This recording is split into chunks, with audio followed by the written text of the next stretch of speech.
ناظرین، بریک سے پہلے ہم بات کر رہے تھے ڈاکٹر سلمان الخالد کے ساتھ رینل سٹونز کے بارے میں. آئیے بات چیت کا سلسلہ آگے بڑھائیں. ڈاکٹر صاحب، جیسے کہ بات ہو رہی تھی رینل سٹونز کی، تو آپ نے بتایا تھا کہ تکلیف اس بیماری کے معاملے میں ایک نعمت سے کم نہیں، کیونکہ لوگ علاج کی طرف توجہ دیتے ہیں. اسی طرح سے اگر بات کی جائے تشخیص کے حوالے سے، کیونکہ کسی بھی بیماری کا صحیح علاج کرنے کے لیے صحیح تشخیص بہت ضروری ہوتی ہے. بے شک. تو تشخیص کے لیے کیا طریقہ کار اپنایا جاتا ہے؟ تشخیص کے لیے دیکھیں، سب سے پہلی چیز تو یہ ہمیں سمجھنا چاہیے کہ پتھر کا جو علاج ہے وہ ڈیپینڈ کرتا ہے دو مین چیزوں کے اوپر. پتھر کا سائز کیا ہے اور پتھر کی لوکیشن کیا ہے. تو جو ہمارے ٹیسٹ جو ہوتے ہیں وہ اسی چیز کو فائنڈ آؤٹ کرنے کے لیے کیے جاتے ہیں کہ کتنا بڑا پتھر ہے اور کہاں پہ ہے. اس کے لیے جو سب سے سمپل ٹیسٹ ہے وہ تو الٹراساؤنڈ ہوتا ہے.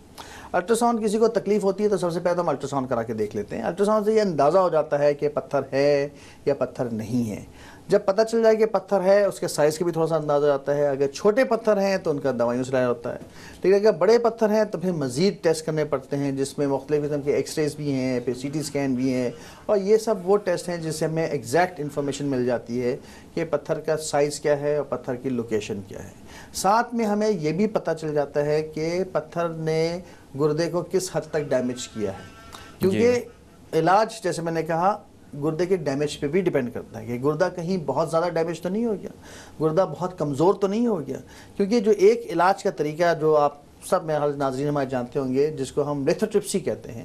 لیتھوٹرپسی کا مطلب شوائیں کے ذریعے پتھر توڑنا ہے. اس ٹریٹمنٹ کے لیے یہ جاننا بہت ضروری ہے کہ گردہ فنکشن کتنا کر رہا ہے. وجہ یہ ہے کہ وہ جو طریقہ علاج ہے وہ پتھر توڑتی ہے، نکالتی نہیں ہے. مطلب یہ کہ جہاں پہ بھی پتھر ہے آپ نے اس کو شوائیں ماری جس سے پتھر ٹوٹ کے بالکل باریک باریک اس کے بجری نما ذرات بن گئے. اب یہ ذرات جو ہیں گردہ خارج کرے گا اور وہ ایک نیچرل نظام کے تحت پیشاب کے راستے سے خارج ہوں گے.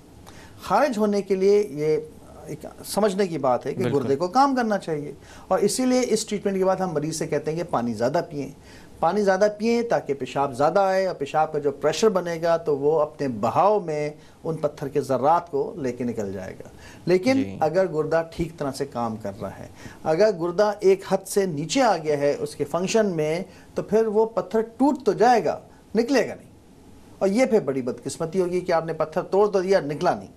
اور جب نکلے گا نہیں تو وہ کچھ عرصے تک وہاں بیٹھا رہے گا. پھر کچھ عرصے کے بعد وہ پتھر کے جو ذرات ہیں آپس میں پھر چپک جائیں گے اور مریض وہیں کا وہیں کھڑا ہوگا جہاں پہلے ہوگا. تو یہ ٹیسٹ بھی کرنے ضروری ہوتے ہیں جاننے کے لیے کہ گردے کا فنکشن کتنا ہے. پھر جیسے میں نے شروع میں بتایا تھا کہ علاج کا جو مین ہمارا جو مقصد ہے وہ ایک تو پتھر نکالنا ہے، لیکن اس کے بعد اور امپورٹنٹ چیز جو ہے وہ یہ بھی ہے کہ آئندہ پتھر نہ بنے. اور آئندہ پتھر نہ بننے کے لیے یہ جاننا ضروری ہے کہ پتھر کس قسم کا پتھر ہے، کیونکہ الگ الگ پتھر کے الگ الگ احتیاط اور پرہیز کرنی ہوتی ہے. اور جیسے میں نے شروع میں بتایا تھا کہ کوئی ایک قسم کا پتھر نہیں ہوتا، مختلف قسم کے پتھر ہوتے ہیں. تو ٹیسٹ کچھ بلڈ ٹیسٹ ہوتے ہیں، کچھ یورین ٹیسٹ ہوتے ہیں، جس میں 24 گھنٹے کا بھی یورین جمع کر کے ٹیسٹ کرنا پڑتا ہے، جس سے اندازہ لگایا جاتا ہے کہ وہ کون سے فیکٹرز ہیں، کیمیکل فیکٹرز ہیں جس کی وجہ سے پتھر بن رہا ہے. تو یہ وہ سارے ٹیسٹ ہیں جس کو کر کے پھر ہم ایک فائنل اپنے سامنے پکچر بناتے ہیں. اشرف صاحب، وقت کے ساتھ ساتھ میڈیسن کی فیلڈ میں کافی جدت آئی ہے.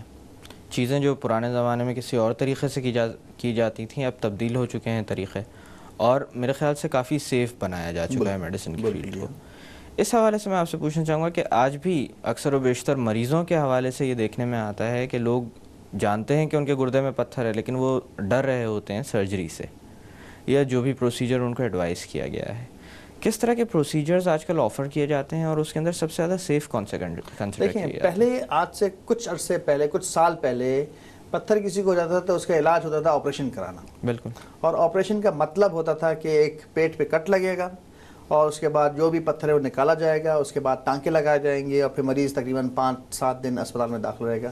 اب جو طریقہ ہے اس میں یہ کٹ کرنے والا آپریشن تو بہت ہی ریئر ہوتا ہے، بہت ہی شاذ و نادر کبھی کبھی کرنے کی ضرورت پڑتی ہے. ورنہ زیادہ تر مور دین 98% جو ٹریٹمنٹ ہے اسٹون کا وہ اب جدید طریقے سے ہو جاتے ہیں. اور جدید طریقوں میں کوئی ایک طریقہ نہیں ہے، مختلف طریقے ہیں. ایک تو جیسے میں نے بھی بتایا تھا لیتھوٹرپسی ہوتی ہے، جس میں باہر سے شعاعیں مار کے پتھر کو توڑتے ہیں اور توڑ کے جو ہے وہ پیشاب کے راستے خارج جاتا ہے. یہ لیکن افیکٹو زیادہ ہوتا ہے اگر گردے میں پتھر ہو. آپ کو پتہ ہے پتھری گردے کے علاوہ گردے کی نالی میں بھی آ کے پھنس جاتی ہے، اور گردے کی نالی میں جب آ کے پھنس جاتی ہے تو اس کے لیے مختلف قسم کے اینڈوسکوپک طریقے ہوتے ہیں۔ اینڈوسکوپک طریقے کا مطلب یہ ہوتا ہے کہ پیشاب کے رستے میں ریورس ڈائریکشن میں ہم ایک خاص قسم کی ٹیوب ہے جو ڈالتے ہیں، اور وہ عام طور سے آپریشن تھیٹر میں کیا جاتا ہے اور مریض کو بے ہوش کر کے کیا جاتا ہے۔ وہ ٹیوب اندر جاتی ہے، وہ اسپیشل قسم کی ٹیوب ہوتی ہے، اس میں کیمرہ بھی اٹیچ ہوتا ہے جس سے ہمیں اندر کا جو ہے پوری تصویر نظر آنا شروع ہوتی ہے مانیٹر کے اوپر۔ اور وہ ٹیوب اندر ریورس ڈائریکشن میں جا کے پورے مثانے میں جاتی ہے، مثانے سے گردے کی نالی میں جاتی ہے اور گردے تک بھی جا سکتی ہے، اور اس میں کیونکہ کیمرہ اٹیچ ہوتا ہے تو ہمیں اندر کا پورا نظر آ رہا ہوتا ہے۔ جہاں پہ پتھر ہوتا ہے وہاں پہ ہماری ٹیوب پہنچ جاتی ہے، اور وہاں پہ پہنچنے کے بعد اس کے اوپر مختلف قسم کی شعاعیں ہوتی ہیں، وہ لیزر بھی ہوتی ہیں اور لیزر کے علاوہ بھی ہوتی ہیں، جس کو مار کے پتھر کو توڑ دیا جاتا ہے، اور توڑنے کے بعد اس کو نکال لیا جاتا ہے۔ یہ سارا جو عمل ہے تقریباً آدھے گھنٹے سے پون گھنٹے میں مکمل ہو جاتا ہے۔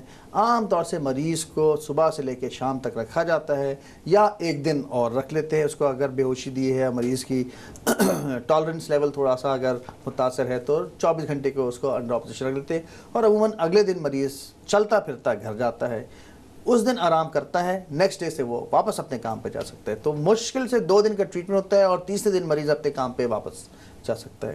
تو یہ وہ چیزیں ہیں جو جنہوں نے جدت پیدا کی ہے سٹون کے علاج میں، اور جس سے مریض کو بہت جلدی فائدہ ہو جاتا ہے۔ اور مین چیز ہمارے یہاں ہے کہ بھئی مریض کتنی جلدی واپس کام پہ چلا جائے تاکہ اپنا جو بھی روزی کمائی ہے اس کی وہ واپس شروع ہو سکے۔ بالکل۔ تو جہاں پہلے ایک مہینے تک چھٹی کرنی پڑتی تھی اور مریض کام بھی نہیں جا سکتا تھا، اب 2 دن کے بعد واپس مریض فٹ ہو جاتا ہے اور واپس کام پہ جا سکتا ہے۔ اشرف صاحب، اسی طرح سے آپ نے بتایا تھا کہ ایک دفعہ جب پتھری نکل جاتی ہے اس کے بعد بھی احتیاط درکار ہوتی ہے تاکہ یہ معاملہ دوبارہ سامنے نہ آئے۔ اس حوالے سے میں آپ سے پوچھنا چاہوں گا کہ کس طرح کی احتیاط پر ان لوگوں کو توجہ دینی چاہیے، یا کوئی ایسا جنرلائزڈ رول ہے جو ہر طرح کے پتھر کے اوپر اپلائی کیا جا سکتا ہو؟ دیکھیے، ایک بات تو یہ سمجھنے کی ہے، اور میرے خیال سے تمام مریضوں کو سمجھنا چاہیے کہ جس کو ایک دفعہ پتھر بن جائے اس کو کسی عام آدمی کے مقابلے میں 3 گنا زیادہ چانسز ہوتے ہیں دوبارہ پتھری بنانے کے۔ تو مجھے اگر پتھری نہیں ہے اور میں اتنا زیادہ پانی نہیں پیتا ہوں، اور میرے بھائی کو اگر خدا نخواستہ پتھری ہے، وہ مجھ سے کہے بھائی آپ تو اتنا پانی پیتے ہیں میں بھی اتنا ہی پانی پیوں گا، نہیں۔ جو مریض جس کو پتھری بن چکی ہے اس کو زیادہ احتیاط کی ضرورت ہے۔ اس میں سب سے امپورٹنٹ چیز تو پانی کا استعمال، جیسے ابھی ہم نے سارا ڈسکشن کیا کہ پانی ایک میجر فیکٹر پلے کرتا ہے، اور پانی کا زیادہ استعمال بہت ضروری ہے۔ اب سوال یہ پوچھا جاتا ہے بھائی زیادہ پانی کا مطلب کیا ہوتا ہے؟ بالکل، زیادہ پانی کا مطلب یہ ہے کہ ایک ایوریج آدمی کے لیے 12 گلاس پانی مناسب ہوتا ہے۔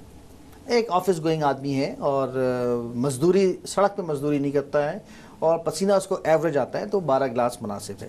ہاں، لیکن اگر پیشنٹ کوئی مزدور آدمی ہے جو صبح سے شام تک دھوپ میں کھڑے ہو کے مزدوری کر رہا ہے تو اس کو نیچرلی پسینہ بھی زیادہ آ رہا ہے، اور جب پسینہ زیادہ آ رہا ہے تو پھر اس کو کمپنسیٹ بھی اسی حساب سے کرنا پڑے گا، تو اس کو 12 گلاس کیا ہو سکتا ہے 20 گلاس 25 گلاس بھی پینا پڑے۔